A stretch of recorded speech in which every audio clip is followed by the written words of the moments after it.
gold, which, if it succeeded, would facilitate a lot of illicit activity. Now, that is not something I think the world needs.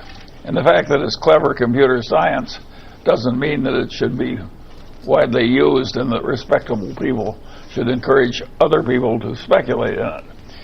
Bitcoin reminds me of Oscar Wilde's definition of fox hunting, the pursuit of the uneatable by the unspeakable. So let's bring in Scott Wren. It's very readable. Talks about how the world has changed, and Hans shares how he had some misperceptions that he didn't see all the progress. And I talked to you about how to think about news and where we're going. So that's brilliant. Charlie? Well, I read a book by a Chinese economist who had worked in the World Bank, and his general idea was that we had learned better how to help a poor nation develop. There was a lot of stupidity in the early days when we'd give some very poor and backward nation a big steel plant, and of course it wouldn't work. And I think this economist was right. So I think, generally speaking, there's a lot that's right in the world. Mm-hmm. Warren, have you been reading anything lately that's caught your attention? Well, yeah, but I narrow it down a little bit more. I've always recommended Chapter 8, of The Intelligent Investor, and which stays up there among the top sellers book for years. But so in that same spirit, I would recommend reading Chapter 4 of Steven Pinker's new book, and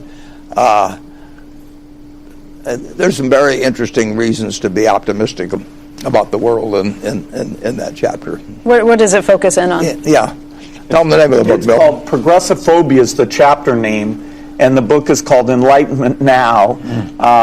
It's another book, like the Rosling book, that talks about the progress we've made and how we could learn from the places we've made even faster progress. It came out of the work he did in his previous book, Better Angels of Our Nature, where he saw that violence was going down, and now he's looked at a lot of other things like workplace safety and happiness, and it's a more serious read than a lot of books, but really fantastic.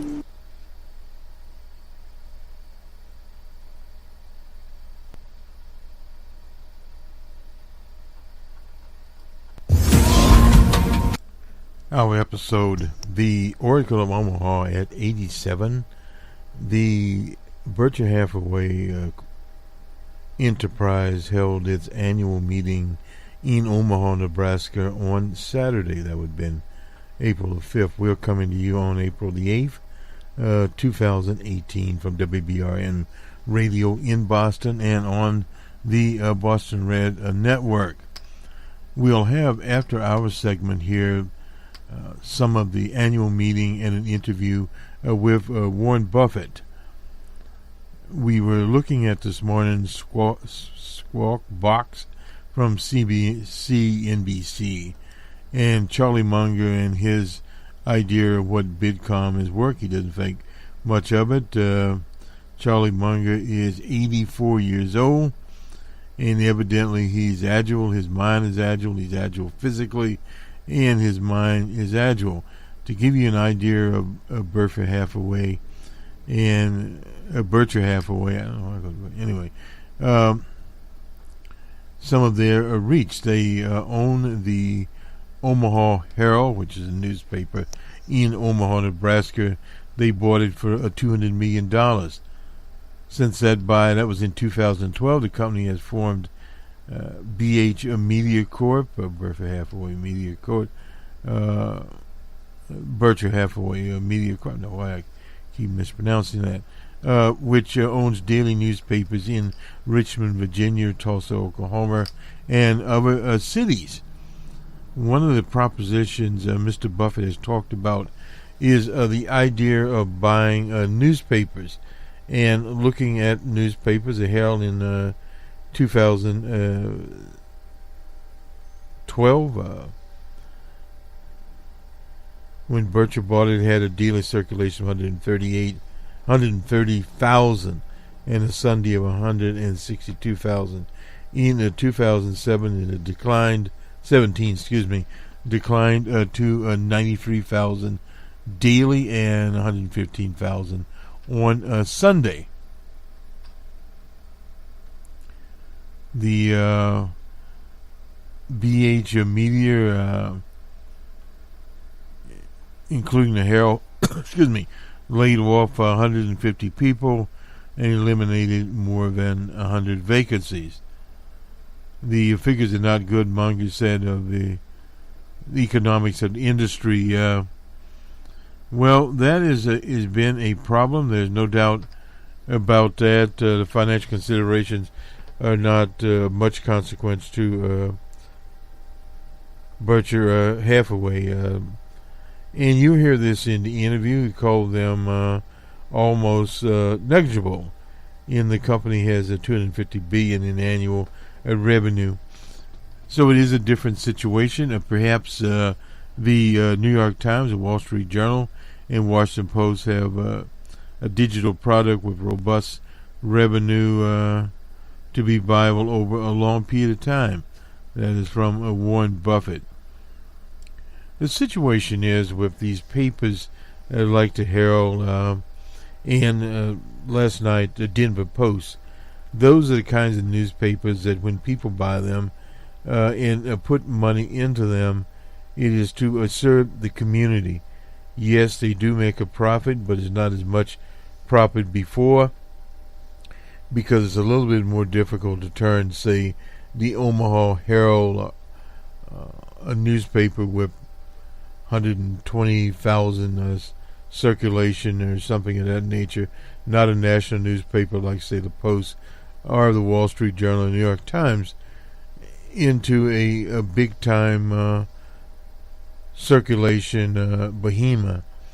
However, what can happen there is you can engage the community and the economics change. Redundancy is a very unfortunate situation.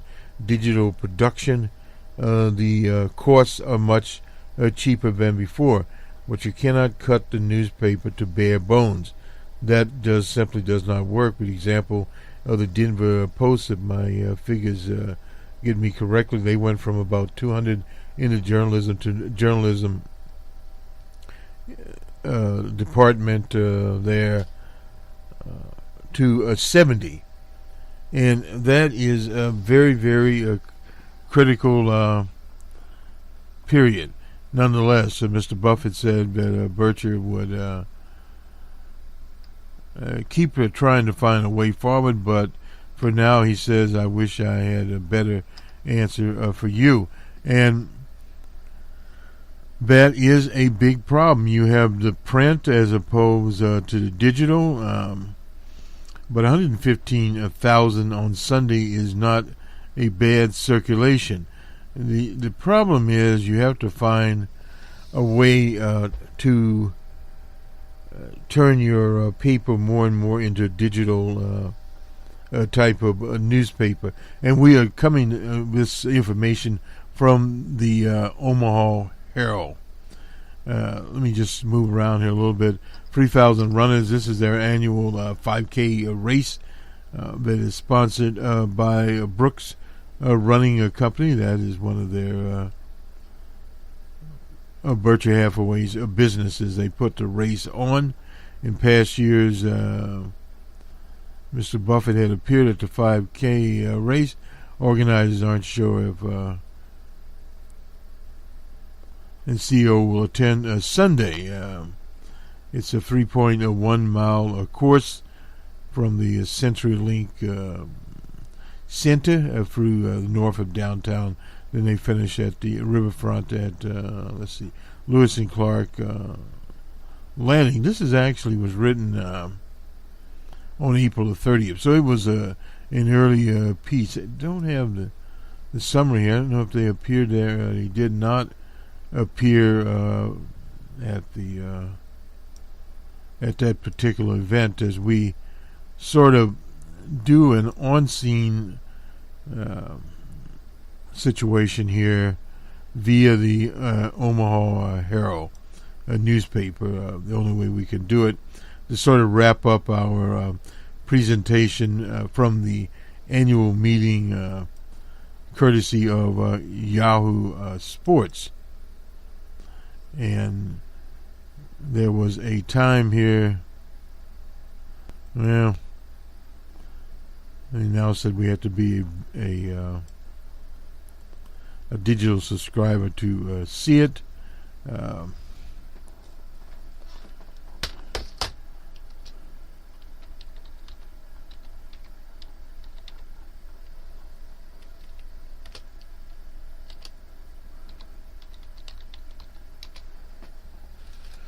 The famous newspaper toss, that's one of the things that is very, very on the mind of people, that newspaper toss. This particular meeting, there were 42,000 people there.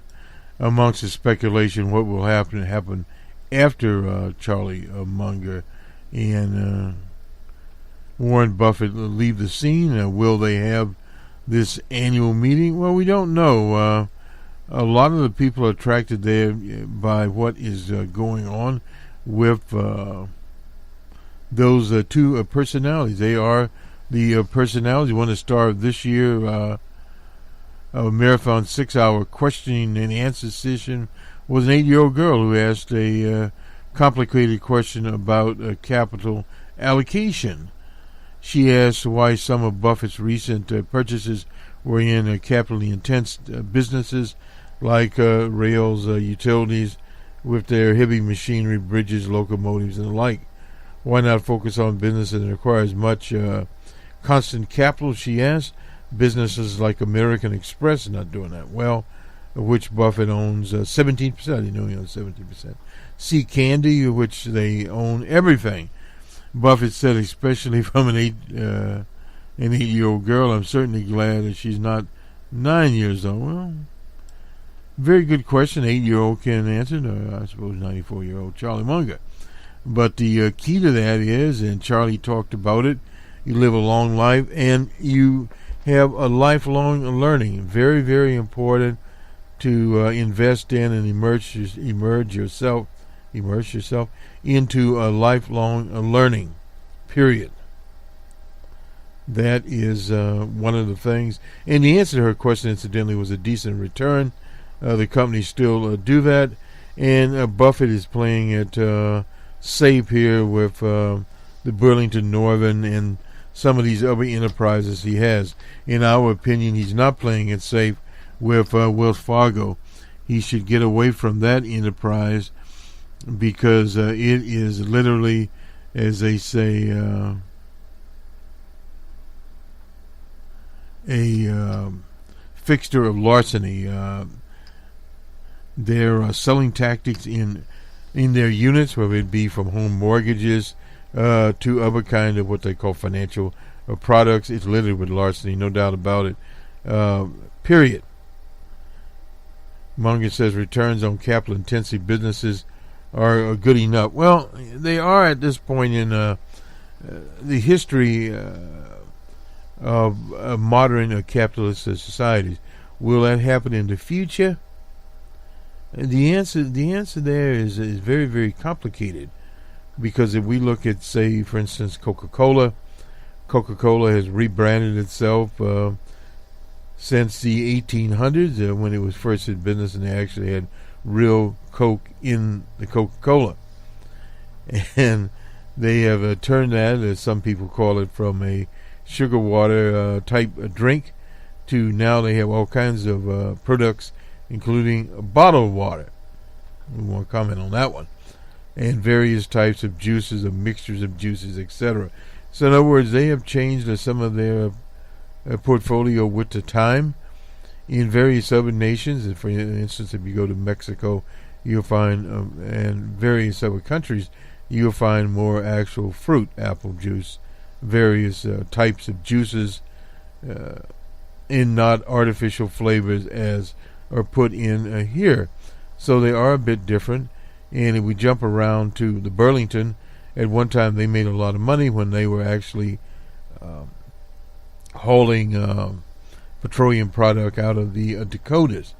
and at the same time polluting the air and causing problems in the environment. But now that petroleum product is going by pipeline, so thus that revenue is not there. And they've also been forced to modernize their tracks, their locomotives. They're way, way, way behind countries like China, who have modern locomotive systems.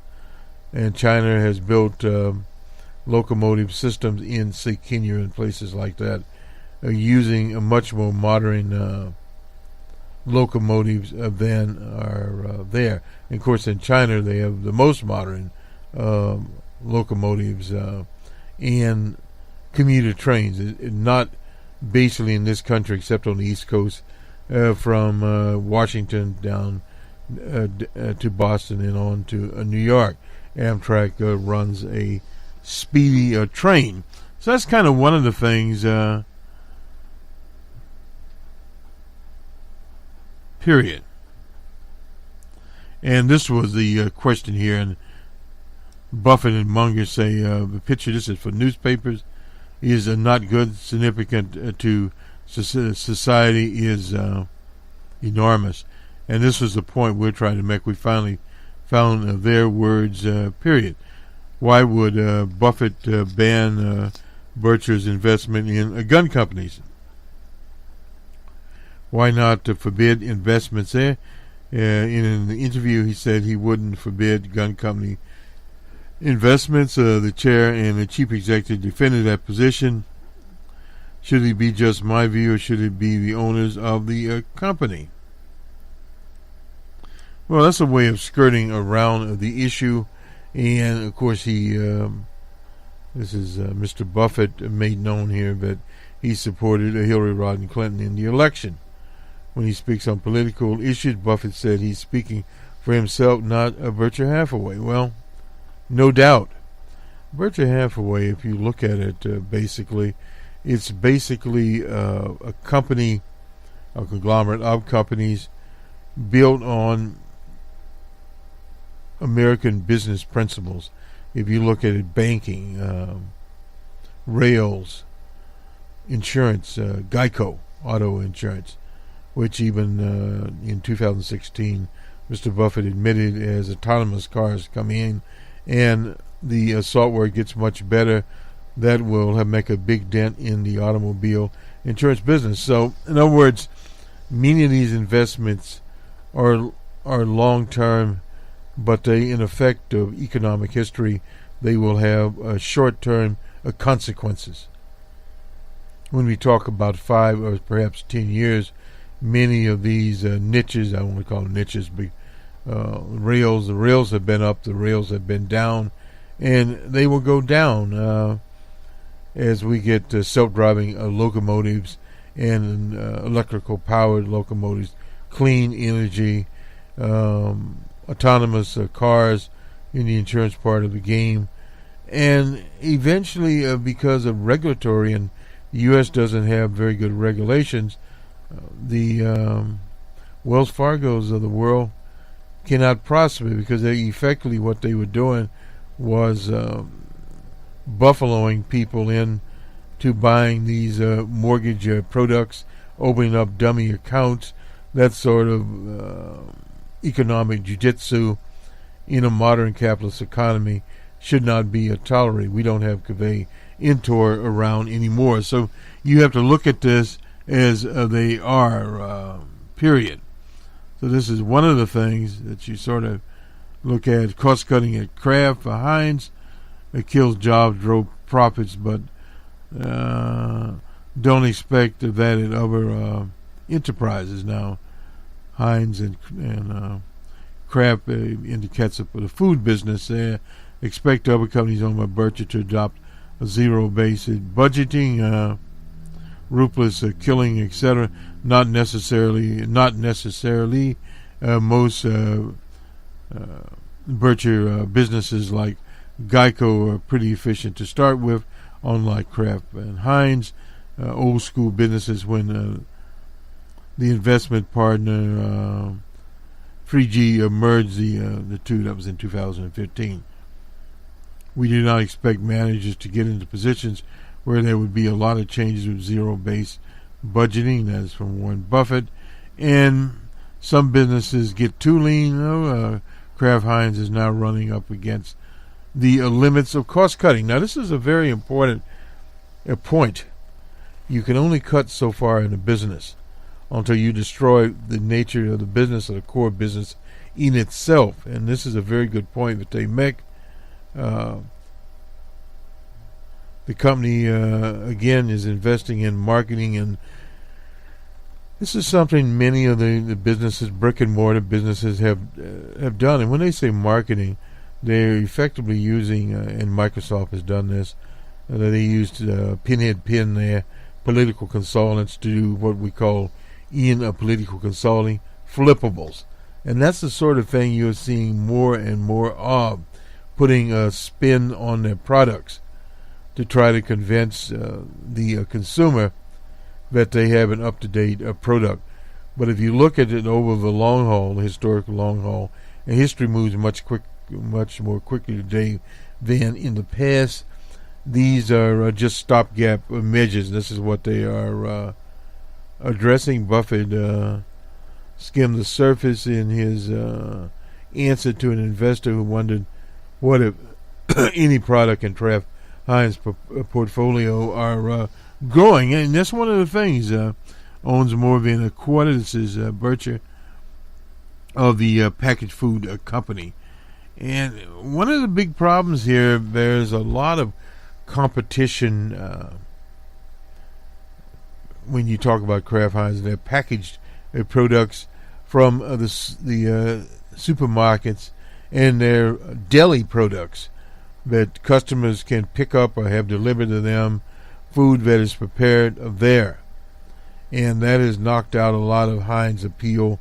The macaroni dinner, or the what we used to call in the 50s the old TV dinners, those kinds of things are gone. And we've already touched on the scandals at Wells Fargo, the 2 million phony credit cards. I mean, all kinds of things of that nature. In my opinion, it's not forward thinking from Charlie Munger. I think Wells Fargo is going to be better. He compared the chastised bank. Very interesting here.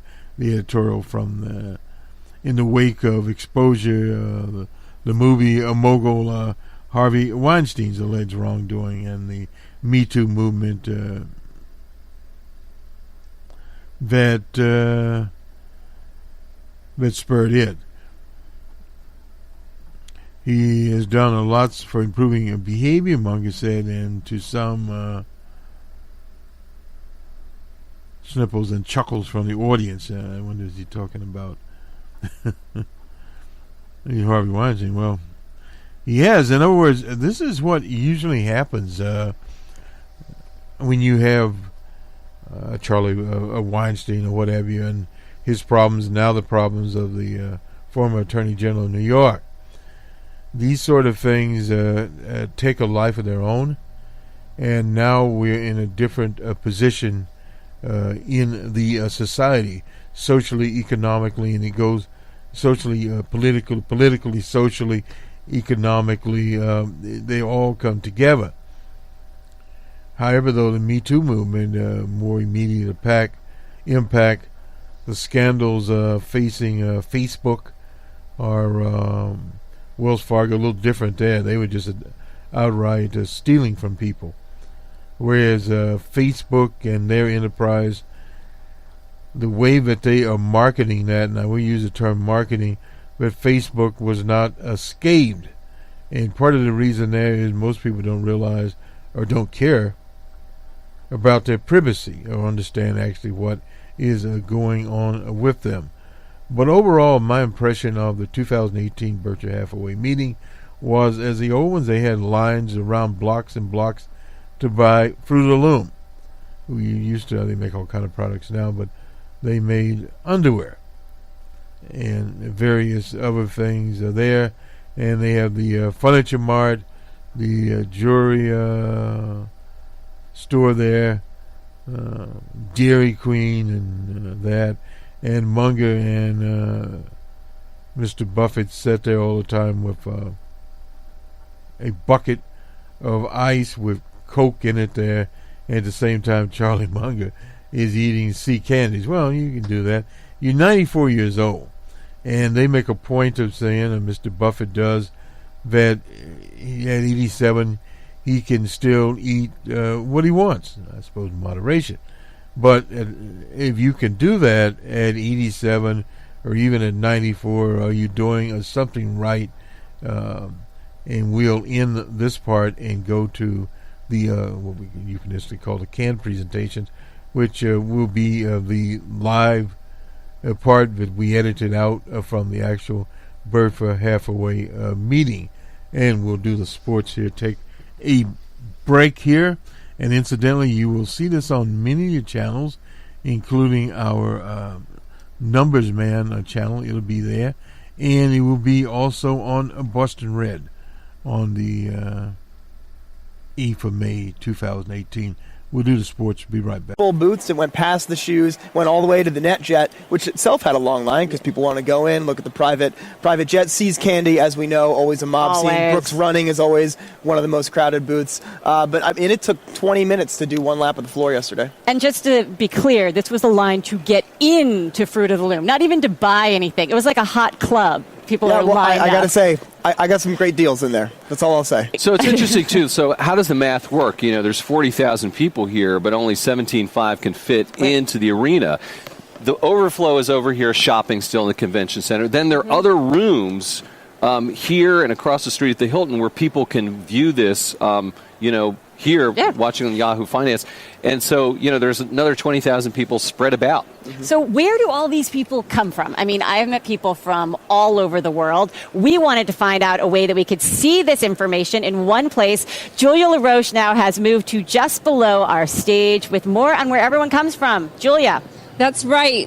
Some people describe this as the Woodstock of capitalism. Others describe it as a pilgrimage, a journey that you make once in a lifetime, sometimes many times in a lifetime. And so we have folks coming from all over the world, and we want you to come tell us where you're coming from, but we have a lot of folks coming in from Europe. I see Rome, I see Spain, we have France, Germany, Norway, and then we have, again, a ton of people across the United States coming into Omaha. We have South America, we have Venezuela here, Colombia, and then in the Caribbean. I also see Bermuda on our map, and as you know, we have a lot of folks coming in from China. We had a big China event hosted by Yahoo Finance. So this is a global event here in Omaha, Nebraska. All right. Thank you so much, Julia. I've met a bunch of people from China, of course. At the door that I walked in through, the very first people were from China and got here at midnight. What about you guys? Where's the furthest you've had somebody from? Well, that's kind of the other side of the globe. I don't think I'm going to get further than China. And I've also met a number of people from there. There's thousands of people from China. I mean, it's not just 20 or 30 people. Yeah. It's thousands of people from China. I mean, there are people from India. There are people from Southeast Asia. Mm-hmm. There are people from South America. That can be a long trip as well, of course. So it really is a global phenomenon. Yeah, and then a couple guys at the hotel this morning, they were in from Ireland when we were walking around in line. We saw a lot of people actually from the U.S. everywhere, Florida, Seattle, Philadelphia, New Jersey. Someone was from Chicago. So, exotic points. Long Island, we had Mike and Mike from Long Island. We traveled all this way from New York to talk to two guys from Long Island. That's the way it should be. Isn't that how it always is? You go so far, right? And then you find somebody from just that the American economy's back, I guess. I have said that it is a tax bill that was targeted in a big way to help corporations. So it helps Berkshire's million shareholders. It isn't what I would have done if I was going to have a tax cut. But so as an individual, I do not agree with the philosophy that led to it. But as a steward at Berkshire Hathaway, I have to tell you that it does our shareholders a lot of good. I see. Because I was going to ask you, I mean, there must be a cost to this. There's always a cost. Right. I mean, and it sort of suggests that the savings from the government, then all that money was maybe misspent by the government. I mean, is there a cost, a downside to the tax cut? Well, there's always, let's just say, trade-off. If you take taxes to zero for everyone in the country, you would be issuing a lot of bonds. But you can't ever do just one thing in economics. You probably can't in physics either. There's a butterfly effect. But in economics, you always have to say, and then what? And if you give a large break to one group. It's not free. If I were going to cut the revenues of the United States, I would have helped a different group of people. But as I say, it is very helpful to Berkshire. It's not that we were non-competitive before, but our shareholders are better off. Don Harding, one of our viewers, asked, so have you increased salaries and benefits for Berkshire employees like some other companies have done in the wake of the announcement about taxes? Some of our portfolio companies have done that, but we're not paying dividends, we're not repurchasing shares, we're investing, and we'll use the money for investment. I wonder, Warren, what you think of President Trump's tweets, particularly about the stock market. And one of our readers asks, Yuan Yi Chin from San Mateo, how Warren Buffett would rate President Trump. Well, I'm not going to rate the presidents, but I would say that communication is enormously important for a president. Going back to Roosevelt, in the 1930s, every family in the country was sort of huddled around his radio. I mean, if you had the big networks, you were talking to everybody. And now it's much more diffused, and obviously President Trump feels that he does not like it filtered through the traditional news media, so he's going to do it directly. I believe communication is enormously important for a CEO, and I like to talk to our shareholders directly. If I were frustrated with my ability to talk to the people I'm responsible for, I would try to figure out a way to do it directly, and obviously the president feels that way. So can we talk a little bit about the healthcare initiative? Have you told a story about how that came about? Did Jamie call you up on a conference call with Jeff? How did it happen? I think probably, I can't answer it with 100% precision, but my impression is that it came about because there's a fellow quite young that works for us, Todd Combs, is also on J.P. Morgan's board, and Todd and I have talked a lot about health care, and I think Todd developed some ideas about how something like this might work, and I think he's the one that actually talked to Jamie. And is this really just for these three companies, or is it going to be a model for the rest of the healthcare system? What's the point? I hope if we can figure out a way to have better care at lower cost and stem the constant rise as a percentage of GDP, I hope every company in the United States steals the idea from us. And just to also want to touch on cryptocurrencies, I know that you've had some negative feelings about them, but now Wall Street institutions seem to be dipping their toes in, and I wonder, A, if you change your mind at all, and B, one of the biggest mysteries in America, what did you tell Katy Perry about cryptocurrencies? That's between me and Katy. I guess so, because it said that you guys talked about cryptocurrencies, but none of us know what you guys said. That's just between you two? We did. Okay. But I will answer your question about it. But there's two kinds of items that people buy and think they're investing. One really is investing and the other isn't. If you buy something, a farm, an apartment house, or an interest in a business, and look to the asset itself to determine whether you've done something, what the farm produces, what the business earns, and so on, you don't really care whether the stock market's open. You can do that on a private basis. In fact, you do it on a private basis if you buy a farm or apartment house generally. And it's a perfectly satisfactory investment. You look at the investment itself to deliver the return to you. Now, if you buy something like Bitcoin or some cryptocurrency, you don't have anything to produce anything. You're just hoping the next guy pays more. And you only feel you'll find the next guy to pay more if he thinks he's going to find somebody that's going to pay more. Now, if you ban trading in farms, you could still buy farms and have a perfectly decent investment. If you ban trading in apartment houses or even in equities, if you ban trading in Berkshire Hathaway for the next 5 years, our investors would do fine, over time. But if you ban trading in tulip bulbs, or if you ban trading in some Bitcoin, which nobody knows exactly what it is, people would say, well, why in the world would I buy it? Yeah. And you aren't investing when you do that. You're speculating. There's nothing wrong with it. If you want to gamble, somebody else will come along and pay you more money tomorrow. That's one kind of game. That is not investing. Interesting. I want to ask you some questions for the Chinese audience. First of all, can you say ni hao to them? Ni hao. All right. How much do you think the Chinese economy and markets will ultimately become like the United States? How much convergence do you think there will be? I really don't know the answer to that. What I do know is they have found the secret sauce for themselves, just like we found the secret sauce a couple of centuries ago. And so they have had an economy in the last 60 years or thereabouts. They have unleashed the potential of their citizenry.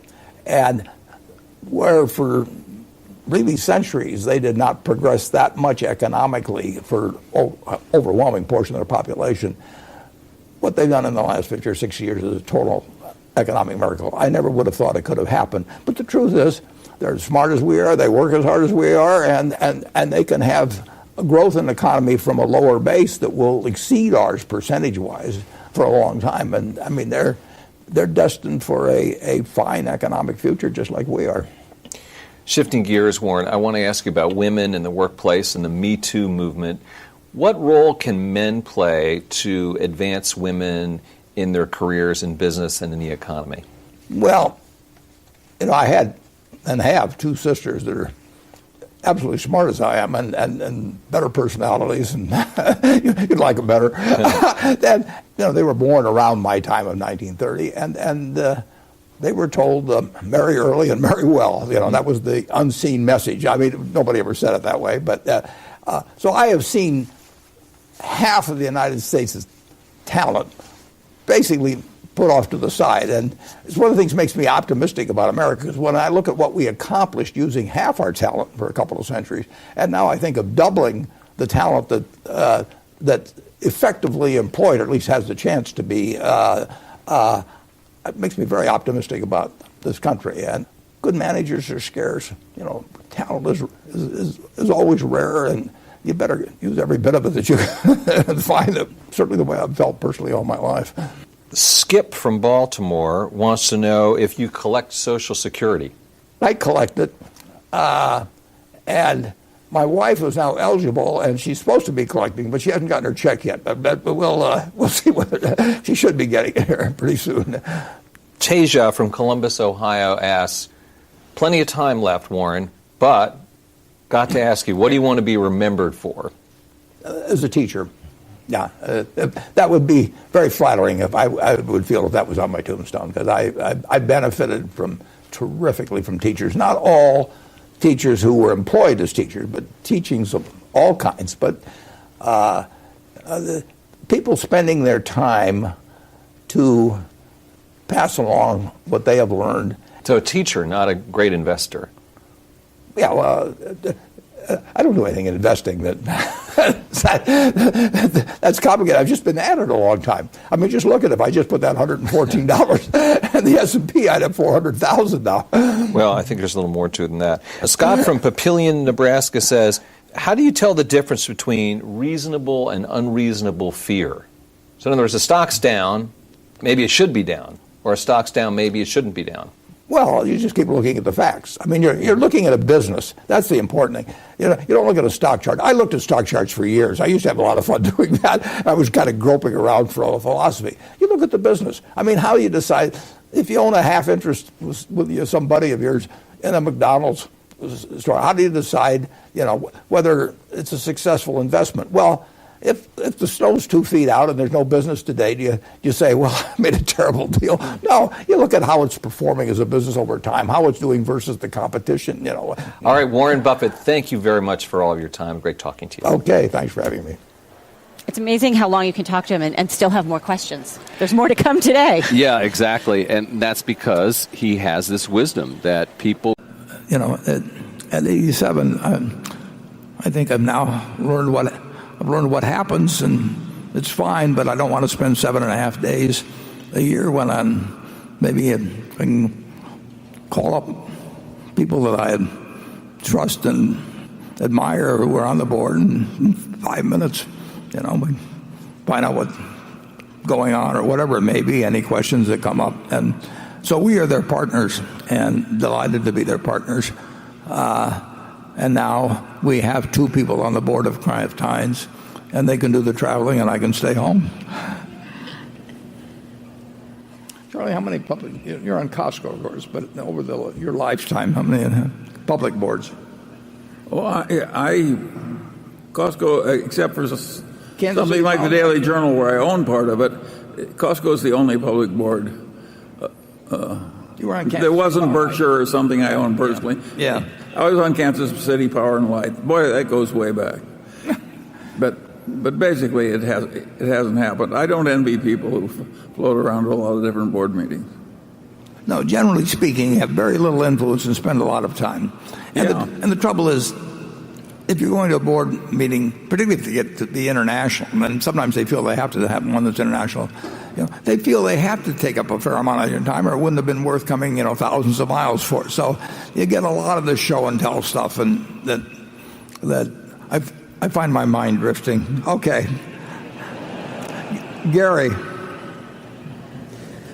Yes, you've said that you are looking for non-insurance large acquisitions to put that cash to work. And when you've said that, I've usually thought of the United States because you're a big fan of the U.S. business. And I just was wondering whether you're seeing more opportunities as the rest of the world opens up, grows, whether there's opportunities for some of those mega transactions in other parts of the world, say Asia or Europe. Yeah, Gary, I would say that I've been disappointed in that because we do see some outside the United States, and thank heavens we saw the one we saw in Israel some years ago when Eitan wrote me a letter. We bought a business which is a very important part of Berkshire now, but we are still not. They're certainly aware of Berkshire Hathaway outside the United States, but they don't sort of pick up the phone automatically. In the United States, I think any large, particularly private company that is thinking about doing something, they at least think about Berkshire. But that in Europe or Asia, that we are not embedded in the minds the same way. They know about us. They know we got a lot of money, and they know we like to buy things. But we have we're on the radar screen big time in the United States, and we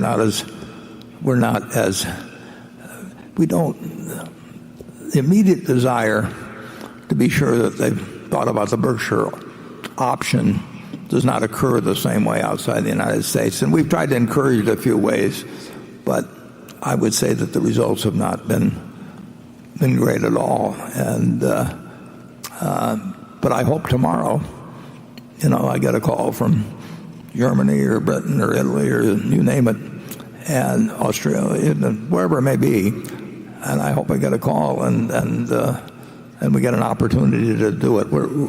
There's a good many countries we'd be quite happy to put substantial money into it. And like I say, our experience in Israel has been just terrific. Charlie? Yeah, but the corporate acquisition game now is so driven by the leveraged buyout and the so-called, what do they call them? Strategic, yes, strategic. I usually translate that into barnyard language, and there's so much craziness in price from our viewpoint. Of course, it's very hard for us to do it. The people in the leveraged buyout game who love massive leverage and don't mind high prices, even they are getting nosebleeds. It's hard, and it's not an environment that means that it allows Berkshire just to go out and buy a whole lot of companies. Have we ever made a strategic deal? We have to wait. We made a strategic deal that you can remember? Have we ever made a deal that we would have regarded as strategic? We've never had a strategic plan unless you've hidden it from me.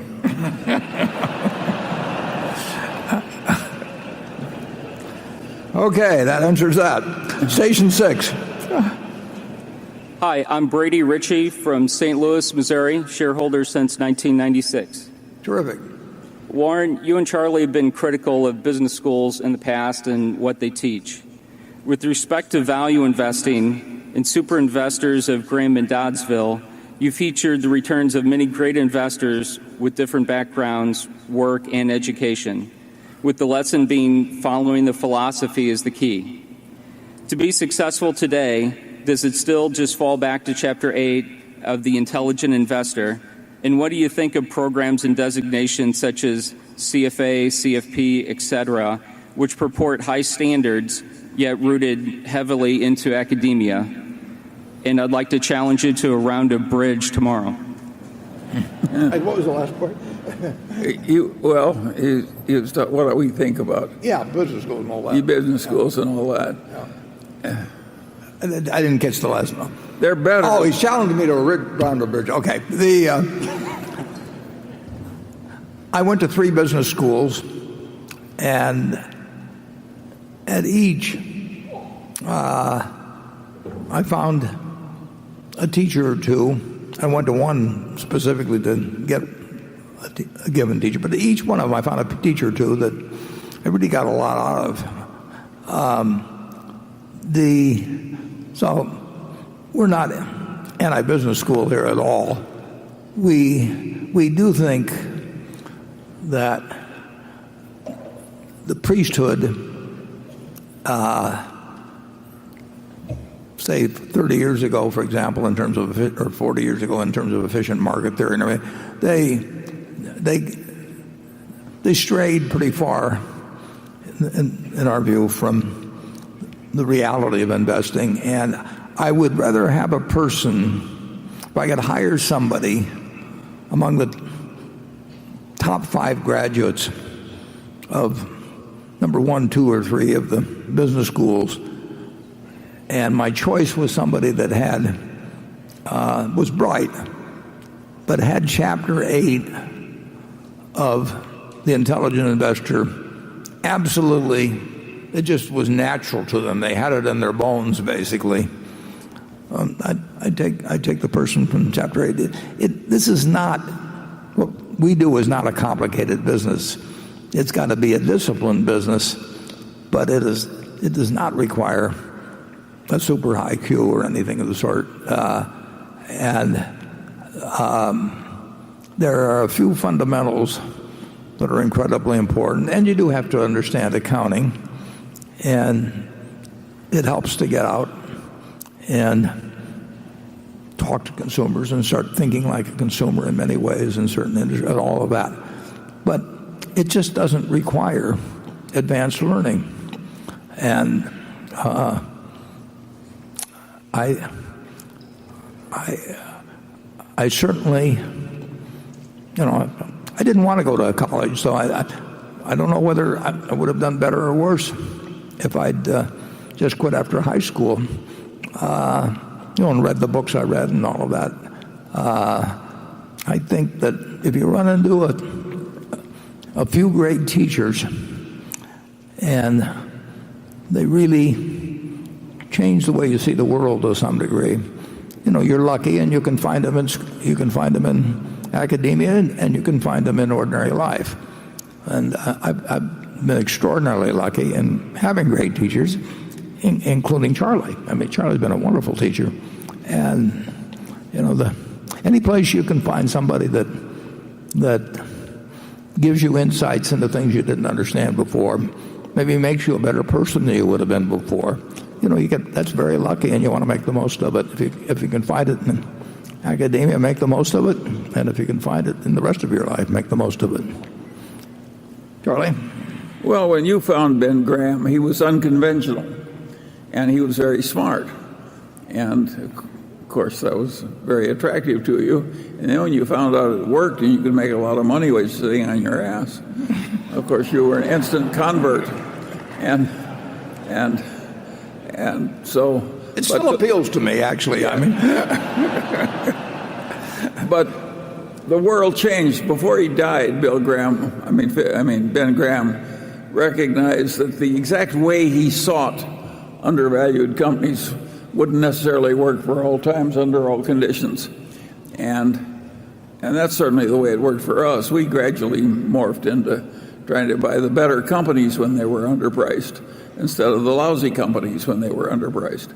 And of course that worked pretty well for us. And Ben Graham, he outlived the game that he played personally most of the time. He lived to see most of it fade away. I mean, just to find some company that's selling for 1/3 of its working capital and figure out it could easily be liquidated and distribute $3 for every dollar of market price. Lots of luck if you can find those in the present markets. And if you can find them, they're so small that Berkshire wouldn't find them of any use anyway. So we've had to learn a different game, and that's a lesson for all the young people in the room. If you're going to live a long time, you have to keep learning. Yeah. What you formerly knew is never enough. So if you don't learn to constantly revise your earlier conclusions and get better ones, why, I always use the same metaphor. You're like a one-legged man in an ass-kicking contest. Yeah. If anybody has suggestions for another metaphor, send them to me. Graham, incidentally, one point, important point, Graham was not scalable. I mean, you could not do with really big money. And when I worked for Graham Newman Corp., here he was, the dean of all analysts, and, he was an intellect above all others around that time. But the investment fund was $6 million, and the partnership that worked in tandem with the investment company also had about $6 million in it. So we had $12 million we were working with. Now you can make adjustments for inflation, but and everything. But it was just a tiny amount. It wasn't really scalable. And the truth is, Graham didn't care because he really wasn't interested in making a lot of money for himself. So it had no reason to want to find something that could go on and become larger and larger. So the utility of Chapter 8 in terms of looking at stocks as a business is of enormous value. The utility of Chapter 20 about a margin of safety is of enormous value. But that's not complicated stuff. Yeah. I finally figured out why the teachers of corporate finance often teach a lot of stuff that's wrong. When I had some eye troubles very early in life, I consulted a very famous eye doctor. And I realized that his place of business was doing a totally obsolete cataract operation. They were still cutting with a knife after better procedures had been invented. And I said, why are you in a great medical school performing absolute obsolete operations? And he said, Charlie, it's such a wonderful operation to teach. Well, that's what happens in corporate finance. They get these formulas, and it's a fine teaching experience. You give them a formula, you present the problem, they use the formula. You get a real feeling of worthwhile activity. There's only one trouble, it's all balderdash. Yeah, whenever you hear a theory described as elegant, watch out. Right. Okay, Andrew. This question, we got a couple like this one. Comes from Lauren Taylor Wolf, she's managing partner at Impactive Capital. Warren, you've recently said that one of the things that makes you optimistic about America is women entering the workforce and the, quote, doubling of the talent that's effectively employed in that workforce. When it comes to positions of leadership, however, women make up less than 21% of boards of S&P 500 companies and an even smaller 5% of the CEOs. What can Berkshire do, and what is Berkshire specifically doing as a major investor in many of these large companies to advance gender equality both at the board level and among senior leadership? Yeah. Well, again,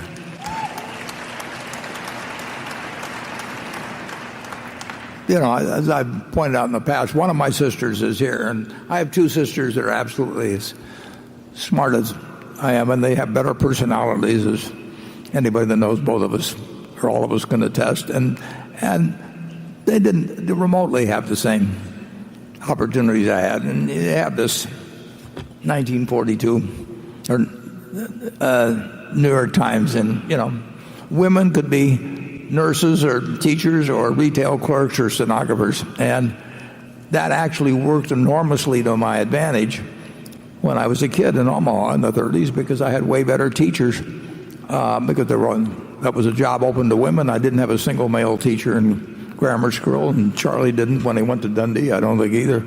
And we had this huge talent pool that was being funneled into very few opportunities, and therefore we got better than we deserved in terms of a market system producing it.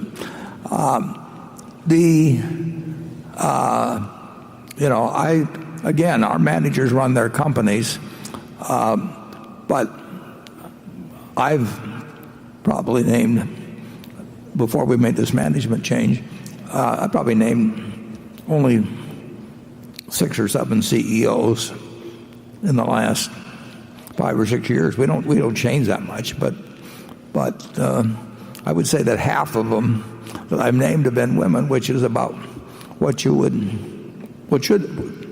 turn out to be the case in terms of ability. Now, there is a certain pipeline problem, but that gets cured with time, and you can't use that forever as an excuse. And I feel very good about the decisions we made for CEOs. I prefer all our CEOs to live forever, and one woman almost did that we hired. Mrs. B lived to be 104. She retired at 103, and that's a lesson to our other managers that if you retire prematurely, no telling what will happen. But it is absolutely true. It does make me bullish. It makes me bullish on the human race, but it's certainly on our country, because if you look at what happened, before the 19th Amendment and then after the 19th Amendment for a long time,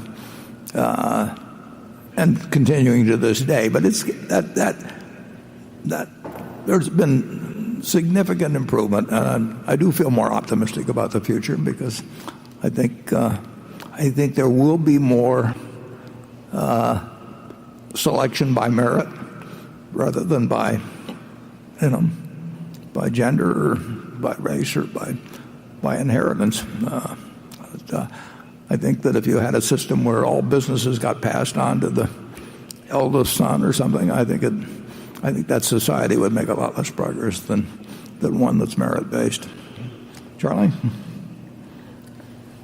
Well, we did live in a different age. There's an old saying that the past is a very strange country. People behave quite differently there. And it was just totally different. And it was ridiculous that I cannot remember. I had 1 or 2 male teachers in my high school, but almost none. And the world has really changed. And within Berkshire, I've never seen any overt discrimination anywhere on the grounds of gender. There probably has been some, though. I mean, I'm sure that we have our share of all the peculiarities of human nature. Sure. But generally, everything is always improved. Wouldn't you agree with that? Yeah. And I think it'll keep improving. Okay, Greg. Warren, in this year's annual report, it was noted, much as it is every year, that payments of dividends by the company's insurance subsidiaries are restricted by insurance statutes and other regulations, with Berkshire's insurance operations currently allowed to declare up to $16 billion as ordinary dividends during 2018. My question here is, should we view this annual regulatory threshold for dividends as a benchmark for allowable share repurchases as well? And in the event that Berkshire wanted to buy back more stock than that or pay out even more as dividends, would there be an issue with you using capital from operations that aren't held by the insurance operations to return additional capital, with the side question here being, would the annual cash distribution from BNSF, which is held on National Indemnity's books, be excluded? Yeah, we will obviously follow the rules of the states in which were domiciled, and all the rules, of course, but basically it's the state of domestication in the insurance companies, and they do restrict the amount of dividends in any given year, although you could, if you wanted to, request some additional amount, but we don't ever consider that. And but repurchases, if repurchases were really attractive, we would do it in a very big way. And I wouldn't rule. There's all kinds of ways that we could arrange things to do either a very large acquisition, which is what I would, or a very large repurchase, which I don't think is probably in the cards. just because of the way our stock trades, not because we wouldn't like it at a large discount. So Charlie and I, we've got the appetite, and we've got a lot of cash, but we could have a lot more cash. We can make any deal of even one of a very large size. We could make anything that came along. We could work out how to get it done. We would have. We're not going to be doing this, but we would have partners who would come in and give us a preferential part of a partnership. That's not going to happen in all probability. But there's a lot of things that we could do. So don't rule out anything based on statutory limitations of distributions from insurance companies. And that we could get special permissions to declare bigger dividends. We are not. You should not assume that we're constrained by the laws of nature to the amount that we can take out under the statutes now. Okay, station 7. Hi, Warren and Charlie. Thank you for everything. I'm David from Ginkgo Global, an investment manager in Shanghai. I've been here for 8 years. If investment's a sport in the Olympics, you are our champion team. So my question is, facing the fast-growing machine intelligence, how would you see the new competition impact the capital allocation productivity in the future? For Charlie, what is the first principle of capital allocation from general economic interest point of view? Thank you. Well, 2 questions. Machine intelligence. I'm afraid the only intelligence I have is being provided by something that's not a machine. And I don't think I'm going to learn machine intelligence. If you ask me how to beat the game of Go with my own intelligence, I couldn't do it. And I think it's too old for me to learn computer science. Generally, I think that the machine intelligence has worked. After all, a machine now can beat the best human player of Go. But I think there's more hype in that field than there is probable achievement. So I don't think the world is going to be changed that much by machine intelligence. Some, but not hugely. And what was the other question? Well, one was machine intelligence. I think he was getting a capital allocation. Oh, yeah. Well, that's such a general question. Generally speaking, we're always trying to get the best, to get something that's worth buying. And the human mind rejects that if you're in academia, because you could come in and make one declaratory sentence at the opening of the semester and you wouldn't have anything to do for the rest of your time. So people want to find some formula. It's what I call physics envy. These people want the world to be like physics. But the world isn't like physics outside of physics. And that false precision just does nothing but get you in trouble. So I would say you've got to master the general ideas, and you've got to work to improve your judgment slowly, the way all the rest of us had. And I don't think most individuals have much hope of individual gain from machine intelligence. No, I don't think that. I'm impressed when machines beat Go or something of the sort, or even win the chess or whatever it may be. I don't really think they bring much to the table in terms of capital allocation or investing. And I may be missing something entirely. Maybe I'm just blind to what's out there. You're missing a lot of very remunerative fee-earning twaddle. Well, that takes care of that. So we'll go on to station 8.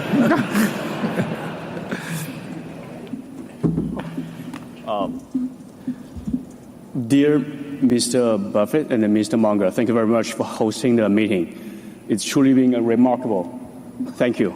My name is Yan, and I'm a partner at Tiger Brokers.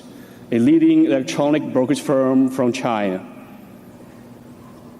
Let me rephrase that. So, I and my colleagues flew half away from the globe with IT and fan talks to be here, and then it's honored, just like everyone else in the stadium, we're honored to be here. My question is, you mentioned earlier that investors don't really have to be struggling in picking the right stocks. They would do well in picking probably the right market or the right country. China is the second largest economy and probably has the biggest growth potential. Just by passively weighting a portfolio, by passively evaluating a portfolio, U.S. investors are significantly underweighting China. So in your opinion, what are stopping the investors from investing in China? Thank you. Well, I think the answer is that you're absolutely right, that American investors are missing China, and they're missing it because it's a long way away. It looks different. They're not used to it. It's complicated. The headlines confuse them. In other words, it just looks too hard sitting in Omaha to outsmart the Chinese market. But I think you're absolutely right. It's where they should be looking. Okay. Ken?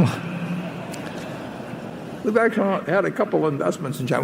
We've done pretty well, but there were, if you go back a number of years, better try. In terms of getting a lot of money into something, many billions, and we have to get billions into things to move any kind of a needle. That can be tougher in markets that you're unfamiliar working in, and it's difficult under any circumstances. But accumulating a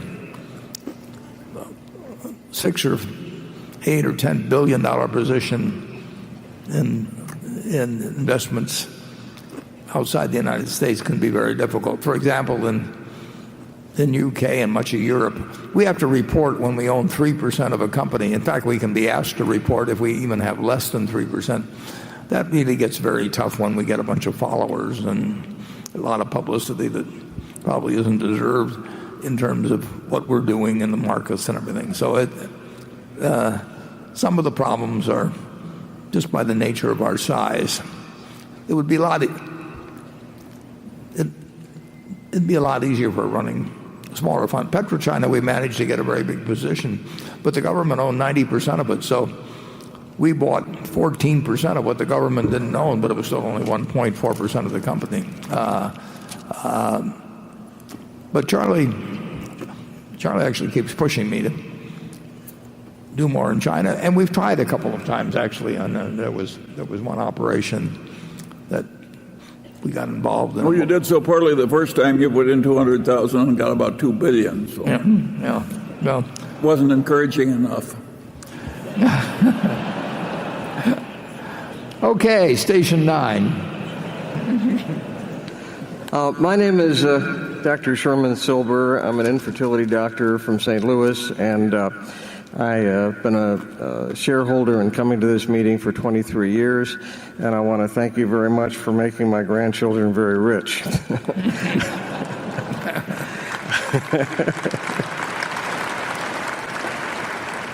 And they sometimes compare me in the medical world, infertility world, as the Berkshire Hathaway of infertility, because I'm so old and I come from a relatively small community. But I'm wondering about your interest in not just Apple, but all of the tech stocks like Amazon and Google, because you've avoided them, you stated in the past, because they're complicated, you should stick with something you understand. On the other hand, Amazon and Google have what you call a very durable competitive advantage. They really hardly have any competitor. And that's true in China, too, of Alibaba and Tencent.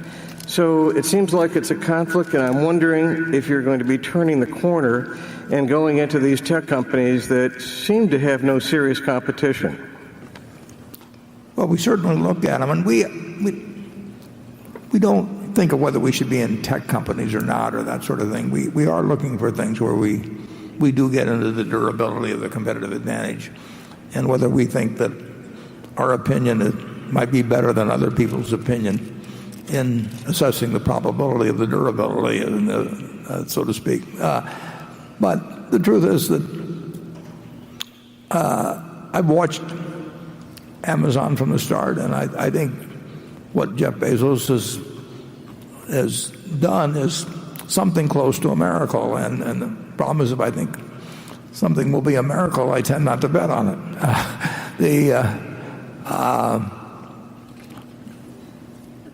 It would have been better, far better, obviously, if I'd had some insights into certain businesses. But in fact, Bill Gates told me early on, that I think I was on AltaVista, and he suggested I turn to Google. But the trouble is, I saw that Google was skipping past AltaVista, and then I wondered if anybody could skip past Google. And I saw at Geico that we were paying a lot of money for something that cost them nothing incrementally. So we've looked at it, and I made a mistake in not being able to come to a conclusion where I really felt that at the present prices that the prospects were far better than the prices indicated. And I didn't go into Apple because it was a tech stock in the least. I went into Apple because I came to certain conclusions about both the intelligence with the capital would be employed, but more important, about the value of an ecosystem and how permanent that ecosystem could be and what the threats were to it and a whole bunch of things. And I don't think that required me to take apart an iPhone or something and figure out what all the components were or anything. It's much more the nature of consumer behavior. And some things strike me as having a lot more permanence than others. But the answer is, I'll miss a lot of things that I don't feel I understand well enough.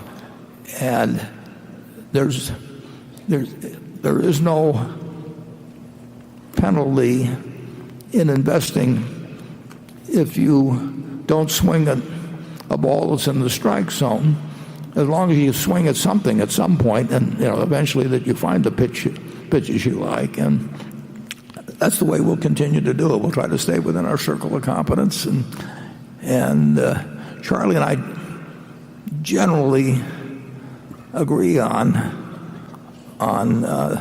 sort of where that circle ends, and what kind of situations where we might have some kind of an edge in our reasoning or our experience or something, that where we might evaluate something differently than other people. But the answer is we're going to miss a lot of things. Charlie? Yeah, we have a wonderful system. If one of us is stupid in some area, so is the other. And of course, we were not ideally located to be high-tech wizards. How many people of our age quickly mastered Google? I've been to Google headquarters. They looked at me like it looks like a kindergarten.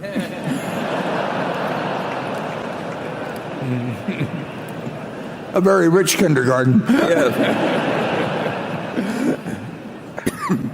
No, it's extraordinarily impressive what they've done. And like I say, at Geico, we were paying them a lot of money at the time they went public, and all three of them, the main characters, Eric and Larry and Sergey, they actually came and saw me, but they were more than talking about going public and the mechanics of it and various things along that line. But it wasn't like what they were doing was a mystery to me. The mystery was how much competition would come along and how effective they would be, and whether it would be a game where 4 or 5 people were slugging it out without making as much money as they could have one company dominate. Those are tough decisions to make. You can have industries where there's only two people in it, and they still aren't very, very good because they beat each other's brains out. And that's one of the questions in the airline business. It's a better business now than it used to be, but it used to be suicide. So, and you know that the competitive factors are extraordinary in airlines. And how much better business is it with 4 people operating at 85% capacity than it was with 7 or 8 operating in the mid-70s and with more planes around? Those are tough decisions, but I made the wrong decision on Google and Amazon. I really consider that a miracle that you could be doing Amazon Web Services and changing retail at the same time without enormous amounts of capital, and do it with the speed and effectiveness of what Amazon has done. I underestimated. I had a very, very, very high opinion of Jeff's ability when I first met him, and I underestimated him. Charlie? Well, my comment would be that the shareholders have one thing to be thankful for. Some of the age-related stupidity at headquarters has been ameliorated by Ted and Todd joining us. We are looking at the world with the aid of some younger eyes now, and they've had a contribution significant beyond their own investments. And so you're very lucky to have them, you shareholders, because there's a lot of ignorance in the older generation that needs removal.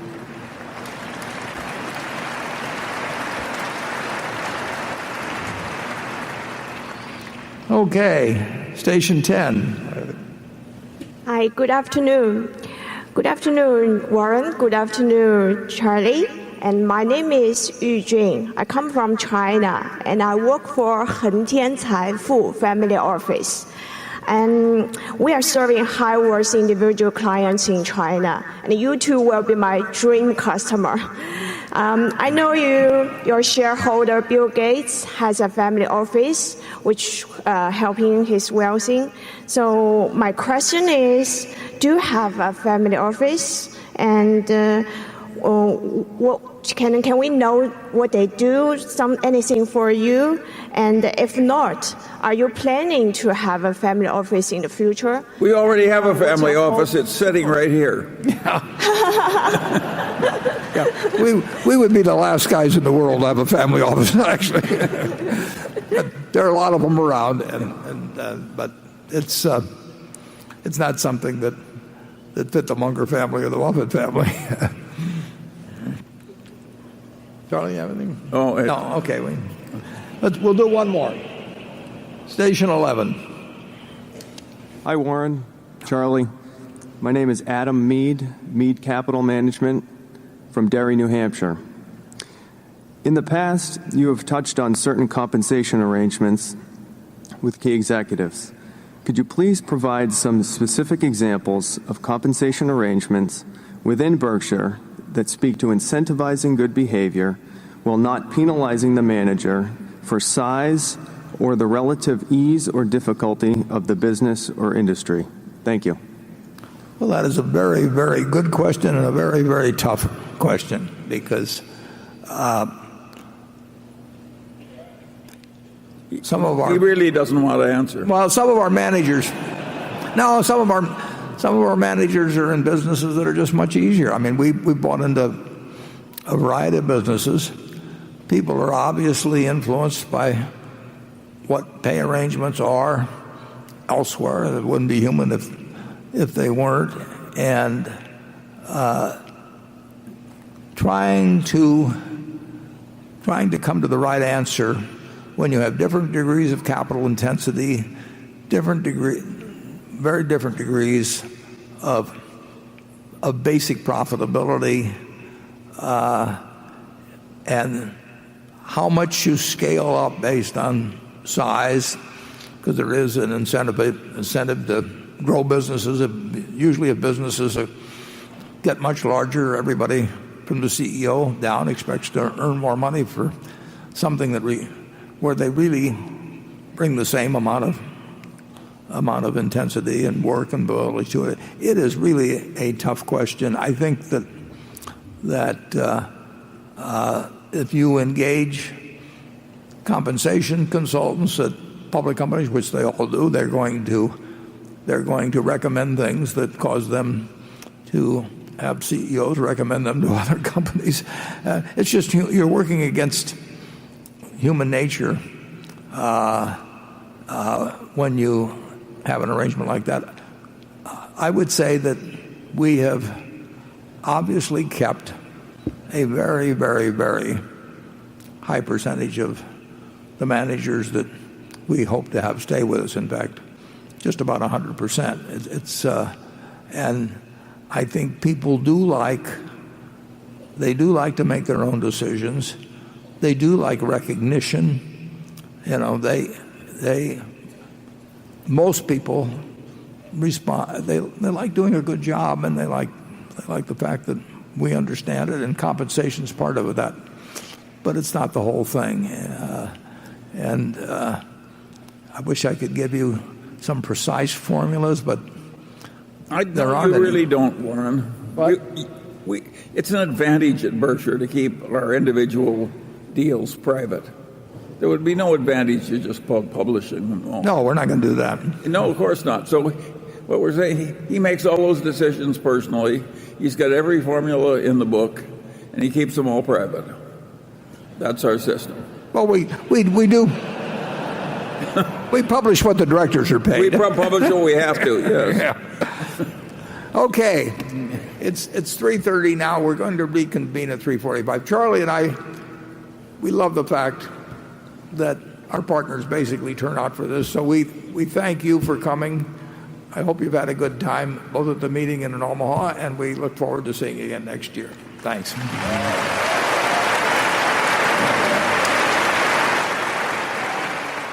All right, hello, and welcome back to Yahoo Finance's coverage of Berkshire Hathaway's annual meeting live from the CenturyLink Center in Omaha, Nebraska. I'm Andy Serwer here with my co-host, Jen Rogers. So as expected, in the afternoon session, we had multiple questions about Apple. It came up a bunch, Apple versus Microsoft, Apple and its cash. Then just really in the last few minutes, talking about Google. So many companies coming up. Yeah, I also thought there was a tremendous amount of conversation about China and trade and tariffs. In fact, I've never heard so much talk about that at this meeting. But, Glenn Close said it best. She said, it's always the same and it's always different.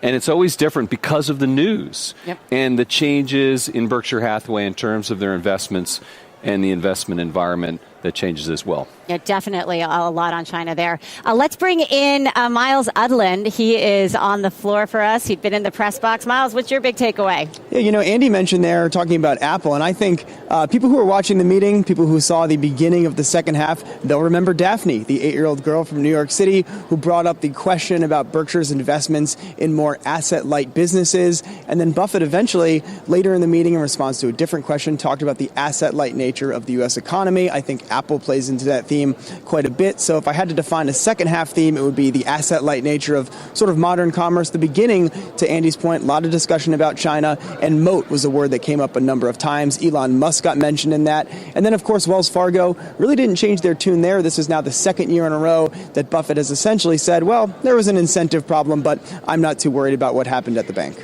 I think we need to track down Daphne. We live in the same city as Daphne. Maybe we can get her to come on when we get back to New York. A lot of smart young people in New York.